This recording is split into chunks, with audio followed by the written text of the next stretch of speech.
So, before we jump into today's album, let's recap a bit. So, what am I doing here? I'm just a Gen X guy who is rediscovering his CD collection. So, the deal is that I spent my 20s and 30s amassing a lot of these things. But these days, I generally listen to music on my phone, and I'm not using Spotify, I'm not streaming. I've actually ripped all of the CDs and put them on my phone. And yes, when I buy a phone, I have to get one with enough memory to hold all of that stuff. I don't do the streaming thing. I like to own my own music. I know that's a ridiculous stance, but I stand by it. I recently noticed that all my CDs were on a bunch of shelves in my basement, and they've largely sat there untouched for the past 20 years. And I found myself one night just going through them, looking at things, reading liner notes. For each CD, I can pretty much remember where I got it and what the circumstances were. To me, they tell a story. So it's not just the music and the bands involved, but it's a story of my life. And so for the hell of it, I decided to talk about this as a podcast. Why? I don't know. Why not? Maybe I thought it would be a way of connecting to people who like this sort of music, or just a way to get my opinion out there, maybe just a way to blow off steam, but I thought I'd give it a try. I'm not an authority on these bands or this music. I do know quite a bit about it, but I don't really need to be an expert to talk about it. God knows, today you don't have to be an expert to just shout into the wind. My perspective is as valid as anyone else's, and so is yours, frankly, and all of you could easily have a show of your own. So why CDs? And I get grief for having CDs, and friends don't understand why I didn't sell them off years ago. Frankly, right now they're worth about nothing. So why would I even bother? I think the effort of selling them would not be worth it. I'm sure that will come around someday when CDs inevitably become hip again. But I got into this in the first few episodes a bit. In short, I picked CDs because they were the preferred format in the late 80s and the early 90s. That's what we collected back in the day. It's hard to remember that now, now that digital is king and vinyl is making a comeback. And I'm sure that folks who never stopped collecting vinyl since back in the early 80s, who never sold their collections for gas money, have got to be feeling pretty smug now. And good for them, But why didn't I switch to vinyl when it started its comeback? Frankly, I didn't see the point. Audiophiles say it sounds better. That could be true, but I don't hear it personally. That argument is completely lost on me. I'm coming from a history where I mostly had cassettes as a young kid, and they sounded terrible by any stretch of the imagination, although they're coming back for some inexplicable reason. People just crave inconvenience, I think, and novelty. And now that cassettes are both inconvenient and novel, they're popular again. But I've spent the last 20 years listening to crappy MP3s on iPods and on my phone. So, I'm not in it for audiophile quality. I doubt my ears are that good anyway. And in my mind, CDs arguably have the best overall quality. I think the difference people hear between CDs and vinyl is one of mastering. I know that vinyl albums are mastered a little differently, and some people like that quote-unquote analog warmth that you get from listening to vinyl, and good for them. I don't get it at all. I'm not a big fan of analog, period. I'm old enough to remember a time when analog was a bad word, and implied lower fidelity. But anyway, CDs, have very good quality. They're arguably archival, at least over the span of my lifetime, which, let's face it, that's all I really care about, right? I'm sure after I'm gone, my CDs will just get thrown in a dumpster, which is fine with me. All my life, the music industry was urging me to repurchase the same music again and again and again with every new format that came out. So there are actually some albums that I own on cassette and CD and as MP3s or whatever the current digital format is. So why the hell would I want to repurchase everything on vinyl? That would just be stupid. It would probably cost me $20,000, and it would take up an entire room. And for what? So there's more to write off in the event of a house fire. I mean, what's the point? So I could listen to the same music I can already listen to in a lot of different formats. It just makes zero sense. Vinyl's bulky. It's not portable. I like being able to listen to music wherever and whenever. I love having my whole collection on my phone. I love not having to pay monthly fees for it. I love the convenience of it. And to me, convenience is more important than, having that tactile experience of having a gatefold album. I couldn't care less about any of that. But no, I don't hate vinyl, but as a practical matter, I'm not switching back to it. It's just a non-starter. But anyway, that's kind of what's going on with this series, if you're wondering. And I've been focusing mostly on albums that just mean something to me. They're not necessarily the most popular bands or the most popular albums. I generally have poor taste in music, judging from what just about everybody I know tells me. So it's not going to be the popular stuff for the most part, with a few exceptions. But the stuff I'm looking at generally falls into 80s and 90s electronic, industrial, and alternative music, with a few detours. So all of that said, let's go back to our story. Of course, Wax Trax Records in Chicago was the epicenter of the industrial scene in the late 80s. And in the last episode, I explained that they had an inner family of sorts. There was a core group of bands that were the label's mainstays. Ministry and its offshoots were the most obvious of these, though Ministry never released a studio album on Wax Trax, only singles, compilations, and side projects, of which there were many. Last time I talked about another of these bands, which was My Life with a Thrill Kill Cult, and in the 6th episode I talked about KMFDM, another core Wax Trax band. The other major Wax Trax band is one I'm going to talk about today. They would release several albums on Wax Trax that would really boost the label's profile in the late 80s. And in fact, one of these albums would be Wax Trax's best seller, but it's not the album I'm talking about today. And even though this band originated in Europe, they too would become synonymous with the Chicago industrial scene. I mean, you couldn't go to an indie club back in the late 80s or early 90s without hearing these guys. And it was usually one of their two big hits, Headhunter or Welcome to Paradise. The former is the coolest song about human resources that you'll ever hear. And the best thing I can say about the latter is that it would always have the entire crowd just stop and yell, "No sex until marriage," in unison, which was great fun. But neither of those tracks is on the album I'm talking about today. Those tracks were on their 1988 breakthrough hit, Front by Front. The album I'm talking about today is my favorite of theirs. It came out in 1987, a year and a half before Front by Front. And again, it's crazy to think about how quickly bands of this era came out with awesome new material. Obviously, the band I'm talking about is Front 242. And maybe less obviously, the album I'm talking about is Official Version. So let me talk about first hearing Front 242. I don't recall the exact moment it happened.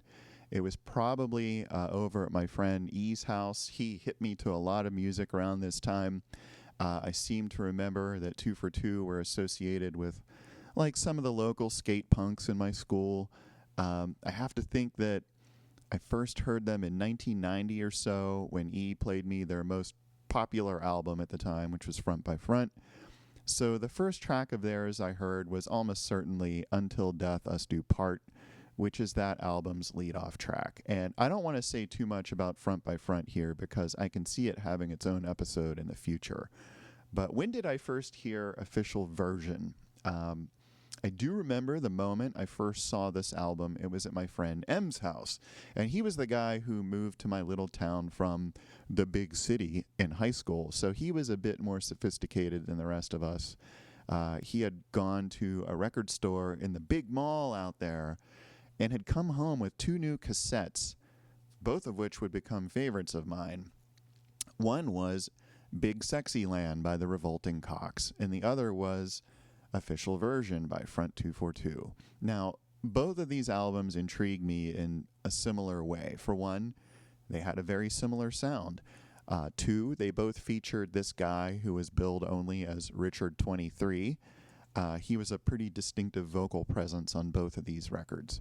And three, I'm not sure how to explain this, but I've always been intrigued by mirror images, let's say, or the less popular counterparts to popular things.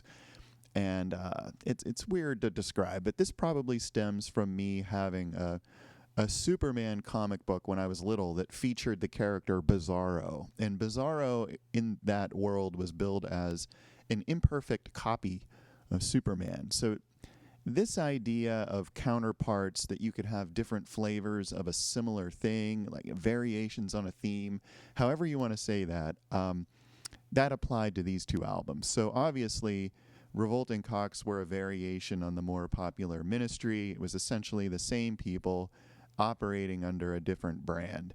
At that moment when I'd seen these albums, I had never heard of Revco before. So this idea of a mirror image of Ministry, this band that I liked, was really compelling. I wondered, like, what the heck is this, and what are they doing, and why wasn't this just a Ministry album?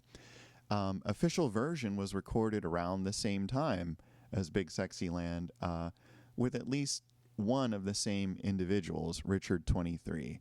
But in my mind, it was sort of a variation on the much more popular Front by Front, which I had heard already. So when you think about it, it's interesting that he had bought these two somewhat related and contemporaneous albums. Both of them had music that sounded very similar. Official Version, in my mind, was the more sonically interesting of the two. I love Big Sexy Land, but it was a bit more repetitive, a bit more monotonous, but, you know, maybe also more aggressive too, which I also liked. But I later found out from Luke Van Acker's comments in Al Jorgensen's autobiography that that was because they couldn't figure out how to program more than one page of the Fairlight CMI. So they were limited in how complex the songs could be. But it goes to show that limitations can spur creativity, because it is an outstanding album for what it is. I guess Front 242 didn't have that limitation because they weren't using a Fairlight. And per Richard 23's comments, they didn't really use samplers extensively until Front by Front. I wonder if that's true, because this record here does definitely include samples, but maybe they were going about it in a different way. I'm not sure. Maybe they were just putting all these sounds on tape and playing them. I have no idea. You know, it was really hard to do sampling back in the mid-'80s if you didn't have the right equipment. But to my ear, Official Version sounded a little more varied.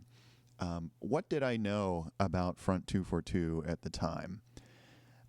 We knew from, I guess, trade magazines mostly that, because we didn't have the internet, kids, remember that. We weren't on the internet yet. We knew that they were from Belgium, that there were 4 guys in the band, all of whom looked pretty much identical to us. So there was Daniel Bressanuti, Patrick Codenas, Jean-Luc Demeyer, and Richard Jonquier, also known as Richard 23. Their general visual shtick was buzz cuts, sunglasses, and black leather. And Jean-Luc Demeyer was the main singer. He's the guy who has a really deep voice, sounds really cool. Richard 23 was sort of a backup singer or hype man, maybe. He was the Flavor Flav to Jean-Luc's Chuck D, if you will, and he was the guy who had the higher voice. The other 2 guys were pretty much indistinguishable, at least to me. In fact, in all their press photos, the photos were of no use whatsoever, since all 4 guys looked alike. Or looked very similar. And I think that's exactly what they were going for. They were going for this sort of like faceless visual thing. And later I read that Daniel Bressanuti rarely even appeared on stage live, but instead he would sit at the front of house to do the live mix for the show. So normally in a live show there would be 3 people on stage. Talking about their name, back in the day, we figured that Front 242 was a reference to a military location, like Hill 112 or something like that. I remember someone or other saying that it was a reference to the Israeli-Palestine conflict, and that ended up being just a bunch of BS. We had no idea what we were talking about. Richard has gone on record saying that it's meaningless. Front is a word that translates well in many languages, which was important at the time for these English-speaking Belgians who were looking to break into other markets. And 2 for 2 just made a compelling graphic. It just looked good, and obviously it looks really good, and it looks awesome on a t-shirt, looks awesome just slapped on a record. Together, Front 242 kind of rolls off the tongue, and actually that's the reason I think that I bought my first 808 State album, because I thought that they were some kind of Front 242 derivative, speaking of variations on a theme, but we were all puzzled when 808 State was straight up techno music and wasn't industrial at all. But 808 State's a completely different story, so I'll get into that later. But speaking of the marketing aspects of this band and their name, we were also very aware of them through their t-shirts. The standard one was a black t-shirt with a white screen print that showed the 242 logo and a helicopter for whatever reason. I don't know. A lot of strange, like, computer graphics and military, quasi-military imagery that they would use. I was a bit of an art nerd growing up, and I think I've said that repeatedly. And around my junior year or senior year, I talked my parents into getting me an airbrush. And I didn't have that classic 242 shirt, but I did make my own in color. And if I recall, I remember making a giant mess in the basement, and I was using masking tape on it to mask out areas. I was using permanent markers and acrylic paint, and it actually was pretty easy to make a cool-looking custom t-shirt with just those materials. And I did it a bunch of times for a lot of different reasons and different bands and school events and stuff, and I became known as like one of the guys that could do this in my school.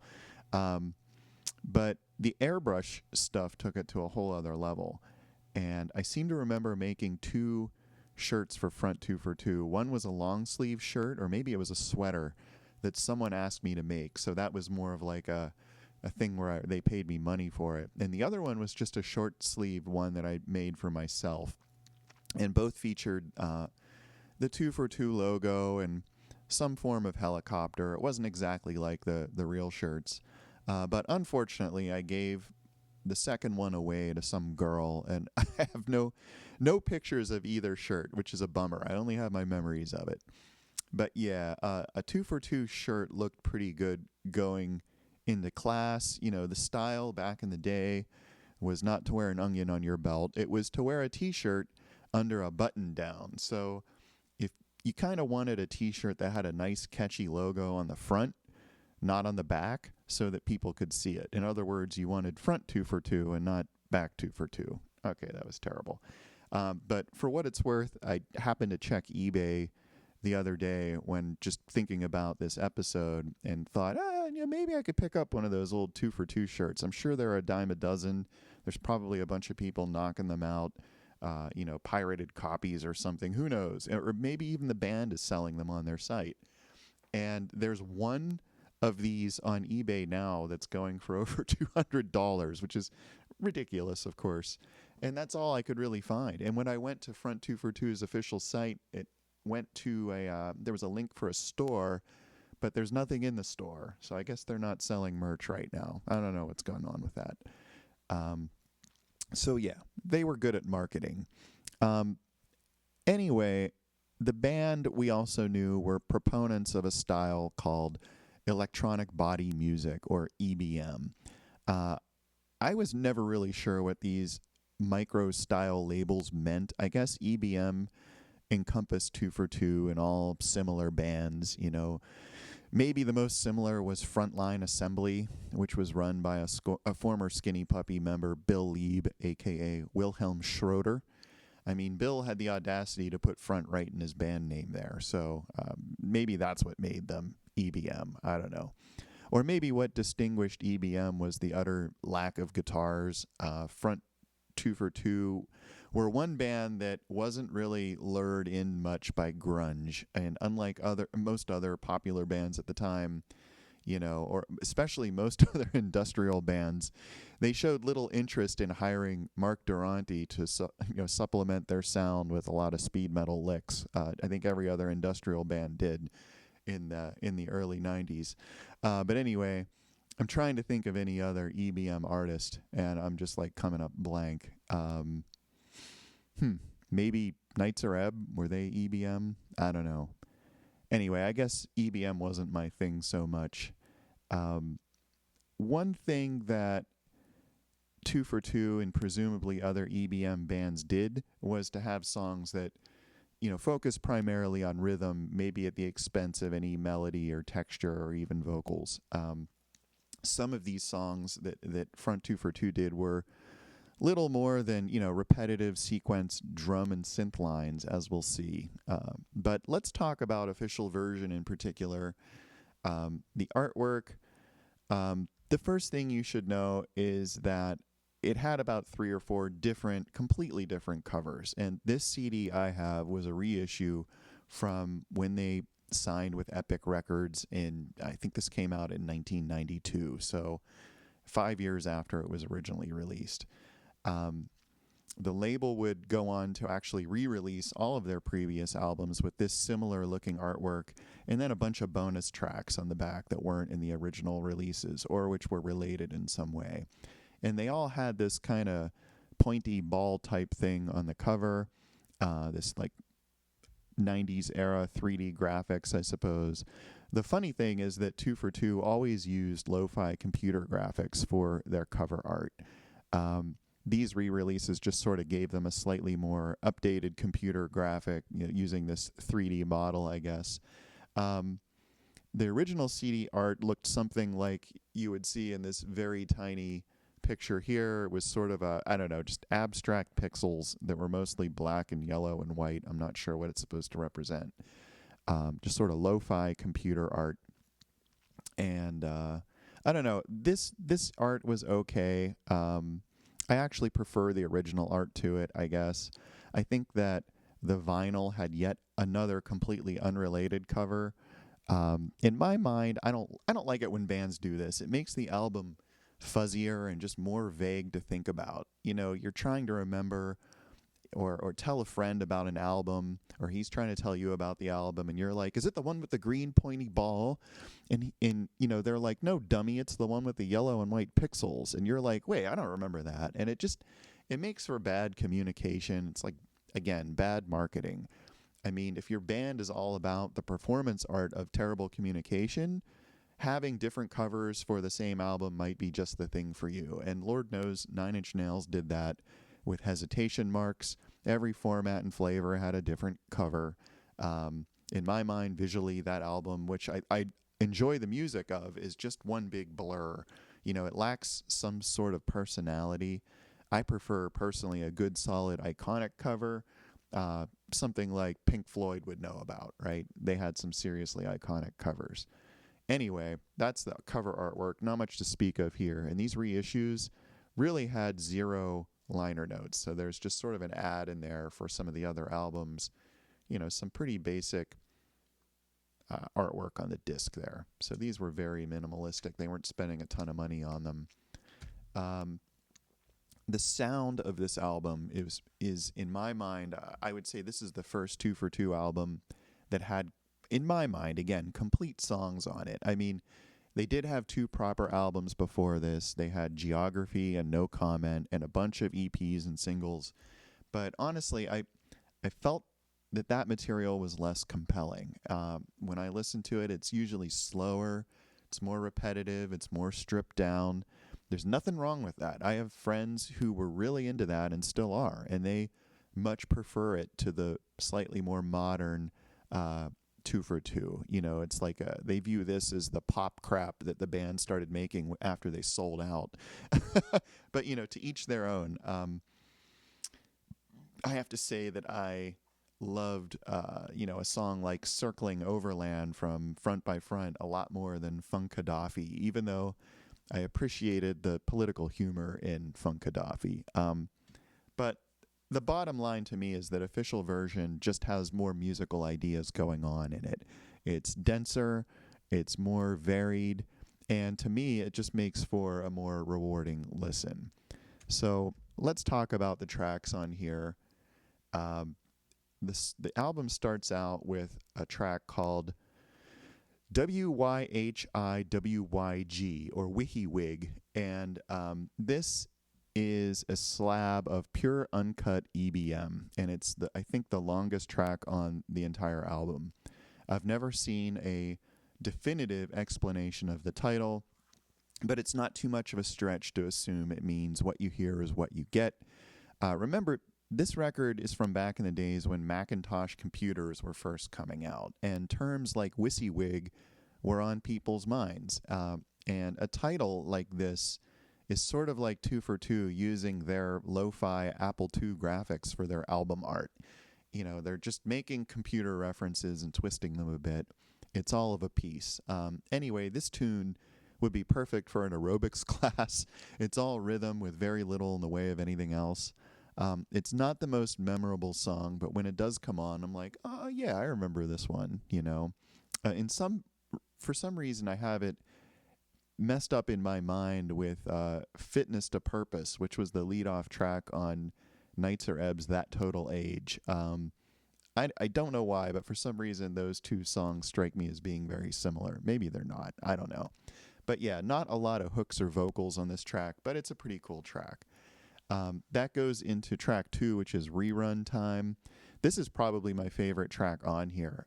It's just so strange, and it starts off with this very repetitive sample, and it makes you wonder if maybe the record is skipping, and then Jean-Luc's vocal comes in with the beat, and you're like, oh yeah, here we go. And the song just flows really well from one part to the next. It has different parts. It has different, feel to each part, and it's a great example in my mind of how a song can be compelling without having that traditional pop verse chorus verse format.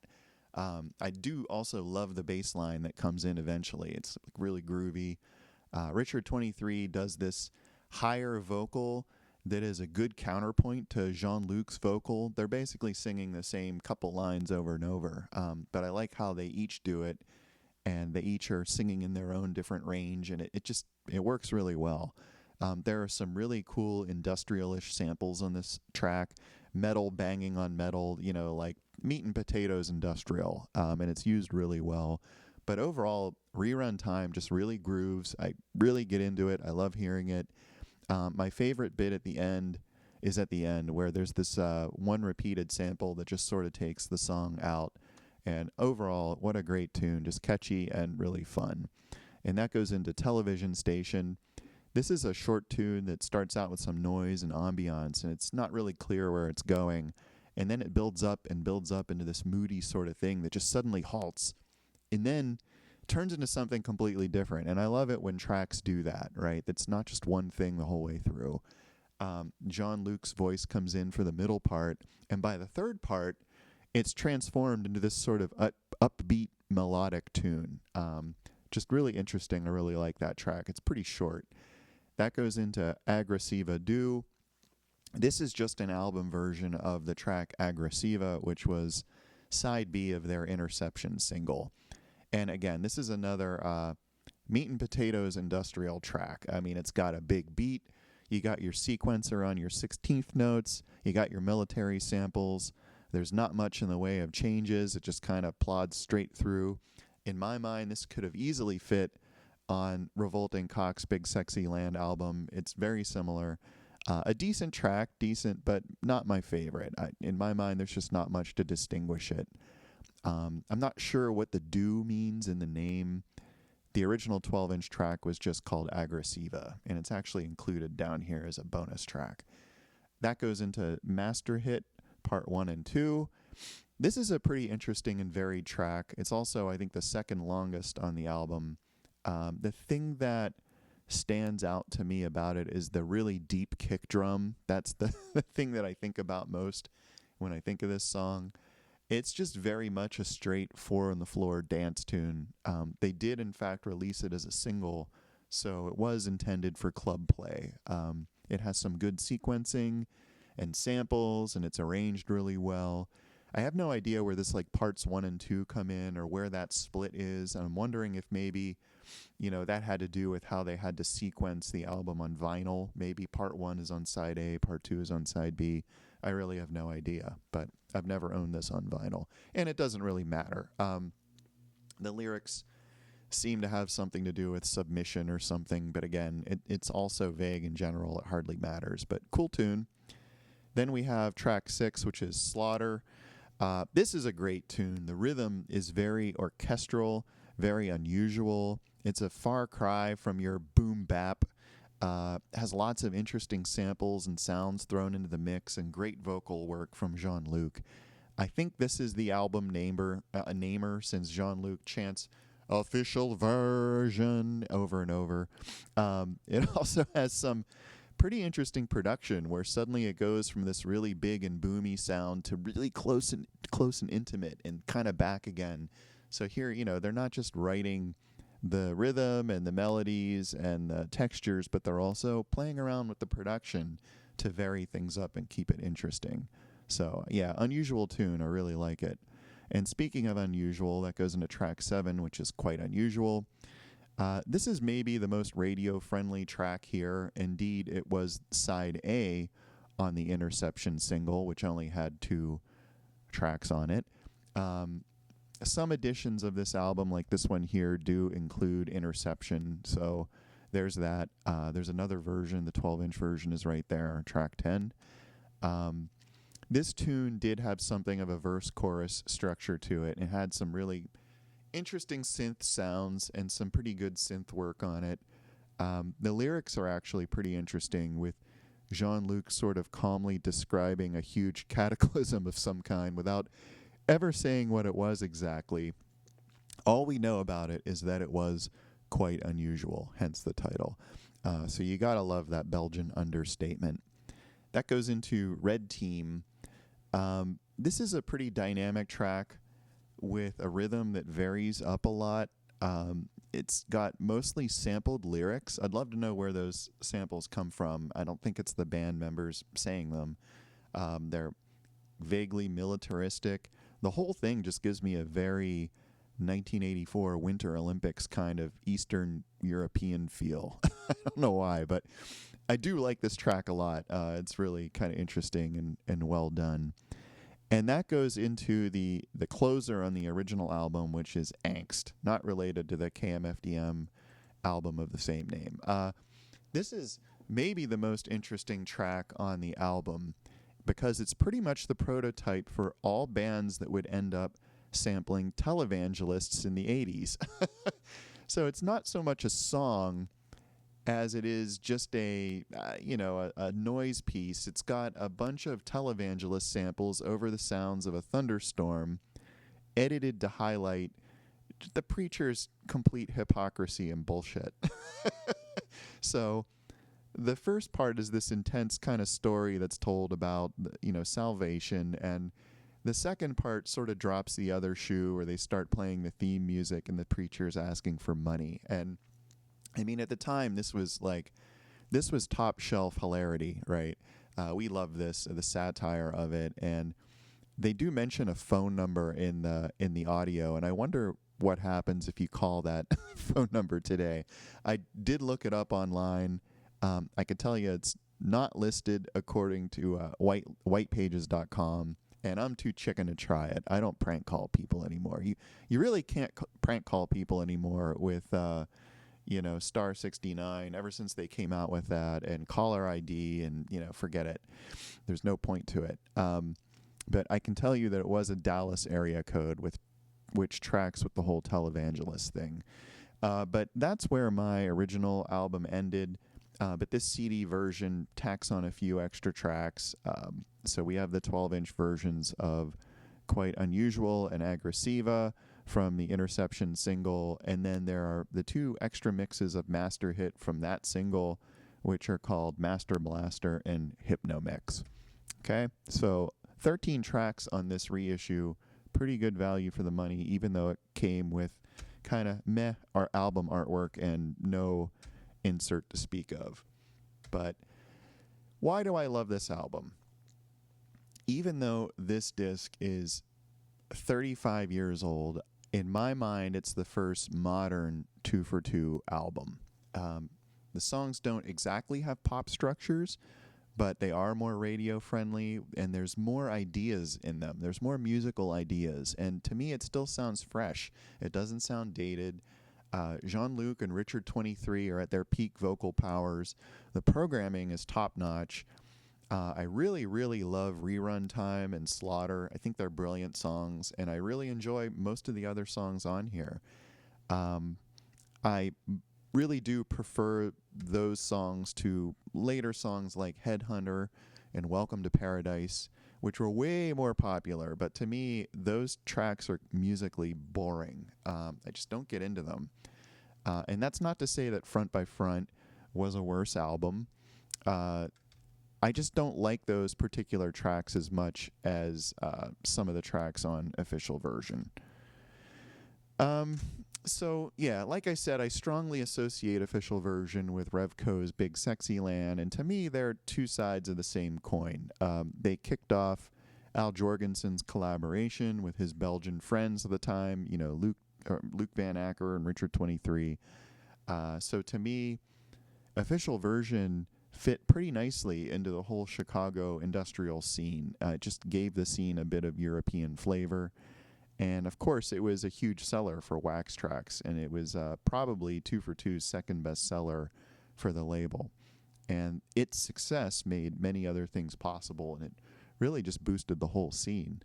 And also, just part of me is just contrarian. Front by Front will always be 2 for 2's most loved album, I'm sure. So therefore, it is not mine. Official Version is. So where are they now? Well, Front 2 for 2 are still together. They're still touring.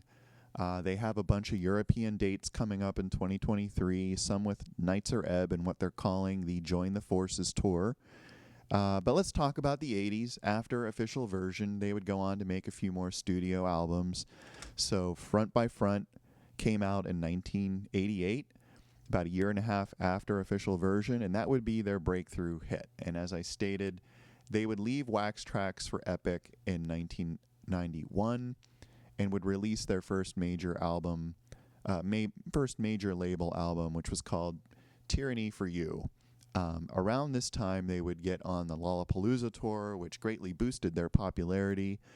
They had a few more albums and remix albums that followed in quick succession, and then there was nothing.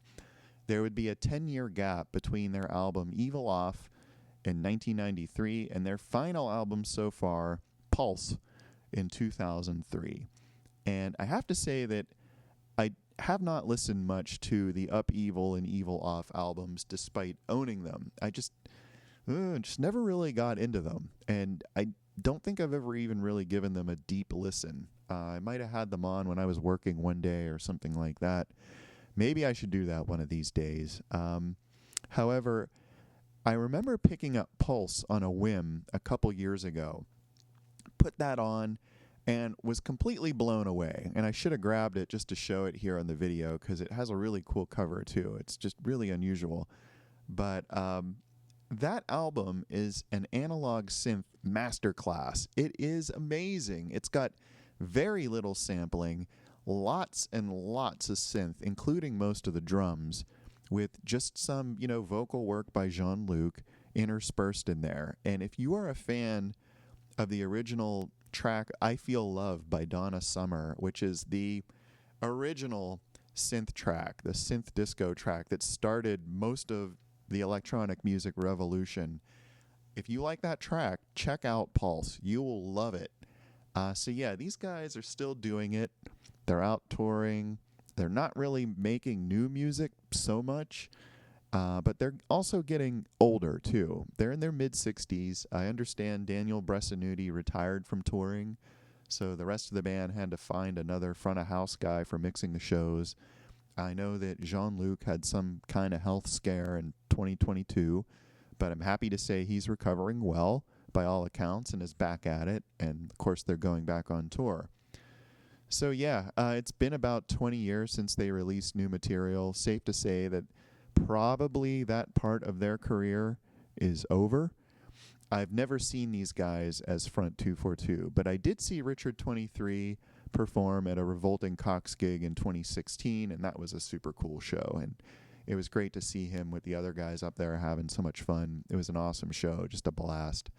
I would love to catch Front 242 sometime if they ever come to the States again, for sure. But yeah, I don't know. This whole episode has kind of made me want to make my own 242 shirt again. Maybe make up for that one I gave away. I don't know. But anyway, that is my spiel about Front 242 and their awesome album, Official Version. One of the great industrial bands of all time, and one of the great albums of all time. I encourage you to check it out.